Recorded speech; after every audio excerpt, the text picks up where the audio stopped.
কথায় আছে দুধের স্বাদ ঘোলে মেটাতে হয়, তবে সিরাজগঞ্জের উল্লাপাড়ার সলপের ঘোলের স্বাদ যেন দুধকেও ছাড়িয়ে যাবে। বিশেষ প্রক্রিয়ায় তৈরি সলপের এই ঘোলের খ্যাতি ইতোমধ্যেই সারা দেশে ছড়িয়ে পড়েছে। উল্লাপাড়ার স্টেশনের পাশেই সলপের ঘোলের দোকান। রমজান মাসে কাজের চাপে এই দোকানের কর্মচারীদের দম ফেলার সময় নেই। তাদেরকেও বাজার থেকে সংগ্রহ করে নিয়ে আসা দুধ ভর্তি ড্রাম গাড়ি থেকে নামাচ্ছেন, কেউ সারি সারি চুলায় বিশেষ পাতিলে জাল দিচ্ছেন শত শত মণ দুধ, আবার কেউ বা তৈরি করছেন ঘোল। এ যেন মহাযজ্ঞ চলছে সলপের দোকানে। স্থানীয় খামারিদের কাছ থেকে সংগ্রহ করা দুধ নির্দিষ্ট সময় জাল দিয়ে বিশেষ প্রক্রিয়ায় তৈরি হয় সুস্বাদু সলপের এই ঘোল। ঘোলের পাশাপাশি এই দোকানের মাঠারও বেশ চাহিদা রয়েছে। সিরাজগঞ্জ ছাড়াও সলপের ঘোলের স্বাদ নিতে এই দোকানে ছুটে আসেন দেশের নানা প্রান্তের মানুষ।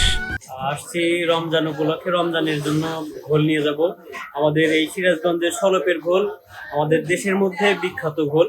দেশের বিভিন্ন জায়গা থেকে আমাদের এখানে ঘোল নেওয়ার জন্য আসে, তো আমরাও সেজন্যই আসছি যে রমজানে আমরা কিছু ঘোল নিয়ে যাবো। সলপের এই ঘোলের ব্যবসার পেছনেও রয়েছে শত বর্ষের ইতিহাস। ঐতিহ্য ধরে রাখতে প্রতি বছর বৈশাখ মাসে এখানে আয়োজন করা হয় ঘোল উৎসব। অন্য সময়ে 100 থেকে 200 মণ ঘোল ও মাঠা বিক্রি হলেও রমজানে এর পরিমাণ বেড়ে যায় অভাবনীয় হারে। রোজায় প্রতিদিন এই দোকানে 400 থেকে 500 মণ ঘোল ও মাঠা বিক্রি হয় বলে জানান জাতীয় পুরস্কারপ্রাপ্ত সলপ ঘোল অ্যান্ড সাদেক খান দইঘরের স্বত্বাধিকারী আব্দুল মালেক খান।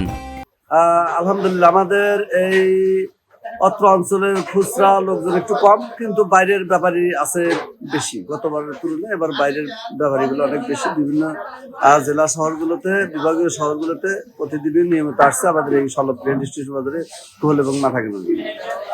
আমাদের এই সলপ স্টেশনের ঘোল মূলত শুধুমাত্র সলপ স্টেশনই না, সিরাজগঞ্জ জেলায় না, আমাদের ঘোল মোটামুটি এখন বাইরের ডিস্ট্রিক্টগুলো যেটা চট্টগ্রাম, কুমিল্লা, ফেনী, রংপুর, দিনাজপুর, গাইবান্ধা, বগুড়া, নারায়ণগঞ্জ, তারপরে নরসিংদী, এদিকে বরিশাল সহ পটুয়াখালী সহ মাল দিয়ে থাকে। যেহেতু মাহে রমজান চলতেছে, অন্যান্য মাসগুলোর তুলনায় রমজান মাসে বেচা বিক্রি এমনিতে বেশি হয়। তারপরেও মাহে রমজান বলে কথা, মানুষ গোল খাচ্ছে, তৃপ্তি পাচ্ছে, এবং এজন্যই অন্য দিন বা মাসের তুলনায় রমজান মাসে অনেক গুণ বেড়ে যায় এই ব্যবসার পরিধি। ঘোল ও মাঠার ব্যবসা এই অঞ্চলের মানুষের কেবল অর্থ উপার্জনের হাতিয়ারই নয়, যেন এক ঐতিহ্যে পরিণত হয়েছে। এখানকার ঘোল ও মাঠা এই জেলার চাহিদা মিটিয়ে চলে যাচ্ছে দেশের নানা প্রান্তে, আর এভাবেই সারা দেশে খ্যাতি ছড়িয়ে পড়েছে সলপের ঘোলের। আল ইমরান, সময়ের আলো।